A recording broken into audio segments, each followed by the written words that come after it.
In today's video, I am going to be breaking down some of the exercises that David and his friends do so that they can dunk, as we can see right here. So let's get down and let's check out these vertical jump training exercises so that you can jump higher. These are mostly all done on a hill, but you don't necessarily need a hill to be able to do these exercises. This first exercise is just mostly a warm-up. I like to do this as a warm-up, but also to help players with their knee pain if they have any knee pain. This is also going to really strengthen your knees. If you have knees that feel weak or whatever, this is going to strengthen them. This is going to protect your ACLs, MCLs, things like that, so that you don't have to worry about tears as much. Obviously, incidents happen, but this will limit your chances of getting those major injuries. This is going to be weighted squat jumps. Obviously, you're going to want to stretch and things like that before you get into the actual exercises of this. However, this is weighted squat jumps. The idea here is right here, they're using 50 pounds. They could probably use even more. And the idea is to be able to get down low and explode up as fast as you can with the extra added weight. Now, if you cannot jump squat or squat jump with a certain amount of weight, or let's say you're just trying to recover from injuries or growing pains or whatever, you can do what Terrence is doing right here, which is just regular squats. It is totally up to you.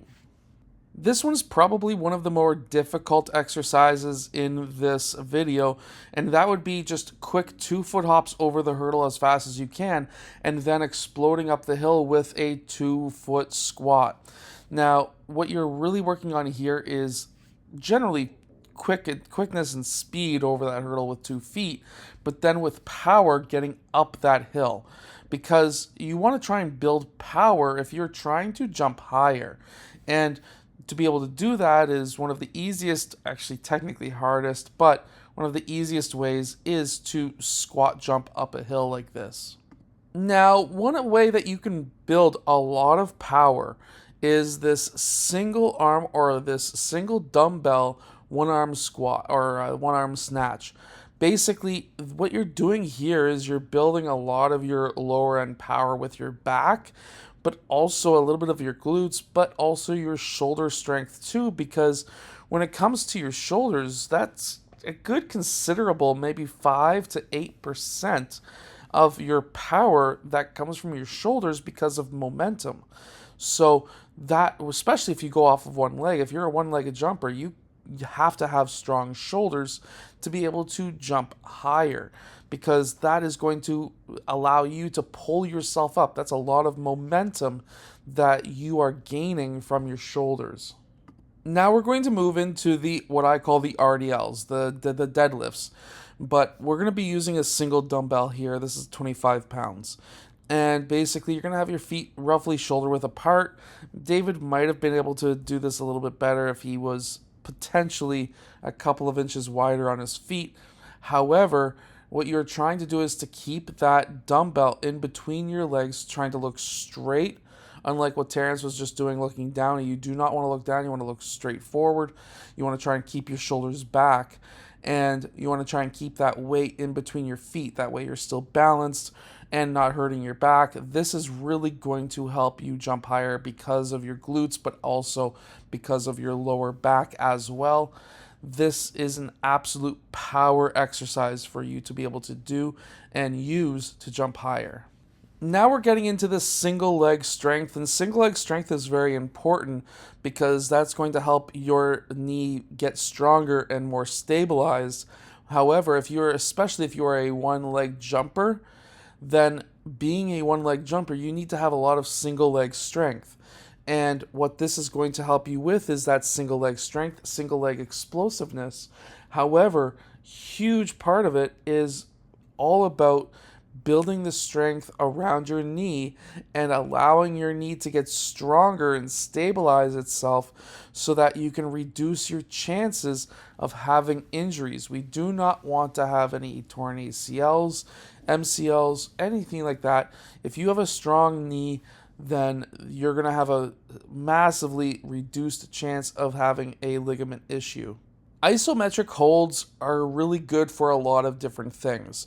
So, for one, they do build a lot of power. Number two is it helps increase the recovery of the ligaments, specifically the patellar tendon that is in front of your knee. This specifically helps that a ton. However, having an isometric hold in your squat. So, what we are trying to do is 3 to 5 seconds down into the squat and then holding the squat for 5 seconds and then exploding back up quickly. Now, what we are doing here is building our strength to be able to jump higher. This is massive when it comes to strength. You're actually going to find that if you do isometrics for a long period of time, your legs get massively thicker.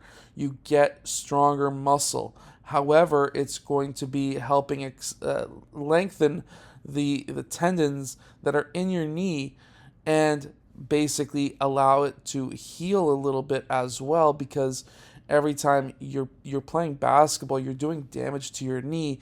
So these will help you not just gain strength, but also these will help you basically recover a lot better between workouts and training sessions. Single leg sideways hops up a hill is incredibly amazing. So working on the outside of your glutes with this exercise, and then working on your growing area with this next one that we see David doing, going up the hill with the inside leg. These two exercises are massive. These are parts of the body that a lot of players do not work on. And if you want to be able to be more injury resistant and be more explosive, this is what you need to work on to be able to jump higher. So that's very important. Next is single leg squat jumps. So you're going to have your other leg that you're not using kind of tucked the way Jason's is, and you're going to try and explode up as high as you can with this exercise without using the weight to pull you up. So you want to hold that weight, I think that's a 12-pound medicine ball, to your chest. Obviously, when you start using weight, you should be starting lighter and then building up. That is extremely important because you do not want injuries. If you're younger, let's say 10, 11, 12, you may want to do these exercises that you see today with no weight and just body weight. However, David, Jason, they're both 15 years old, so now they're starting to be able to use the heavier weights. Anyways, I hope that this video has helped you. If it has, hit that like button and subscribe. Make sure to go check out the vertical jump training book that is down in the description below, and I will see you guys again in my next video.